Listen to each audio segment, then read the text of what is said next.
The suburban piece of Rowlett, Texas, was shattered at 2:31 a.m. on June 6, 1996, by a 911 call that would haunt the nation for decades.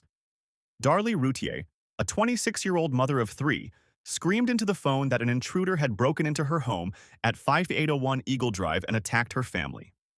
When officers arrived, they found a gruesome scene in the family room. Darlie's young sons, Devin and Damon, had been stabbed repeatedly. Devin was already dead, and Damon would pass away shortly after. Darlie herself was a blood-soaked survivor, suffering from a slashed throat and deep cuts to her arms. Initially, the story was a tragedy of a botched home invasion, with Darlie describing a white male in a baseball cap escaping through the garage. However, the injustice of the crime was soon overshadowed by the investigation. Detectives noticed a lack of blood in the escape route, untouched dust on the windowsills, and evidence that the crime scene had been staged with a vacuum cleaner and broken glass.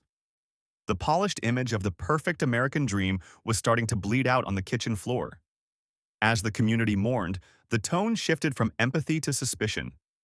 Prosecutors built a narrative of a materialistic woman who saw her children as an obstacle to her lavish lifestyle, especially as the family faced deep financial trouble and $12,000 in credit card debt.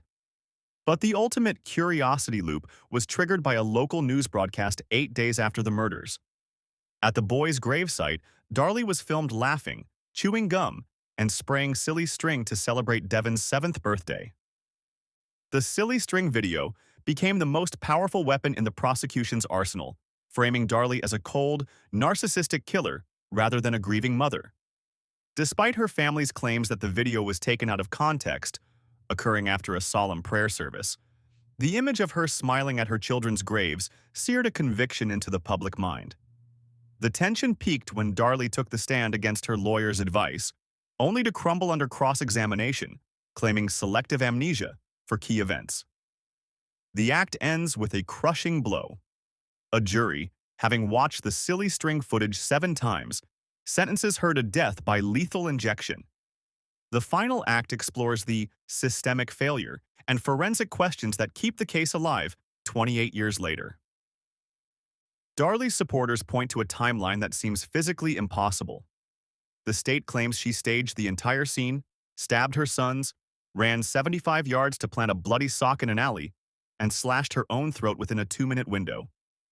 Furthermore, medical experts noted that the cut to Darlie's neck was just 2 millimeters from being fatal, an incredibly high risk for a self-inflicted staging wound.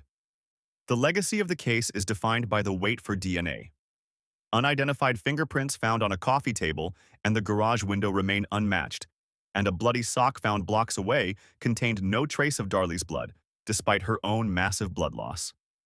Now 55 years old and still on death row, Darlie maintains her innocence through a glass wall, having watched her surviving son grow from an infant to a 30-year-old man. The story concludes on a chilling note of uncertainty. While the state moves toward execution, the DNA results that could confirm her guilt or prove her innocence have been plagued by decades of delays, sitting in a lab while time runs out.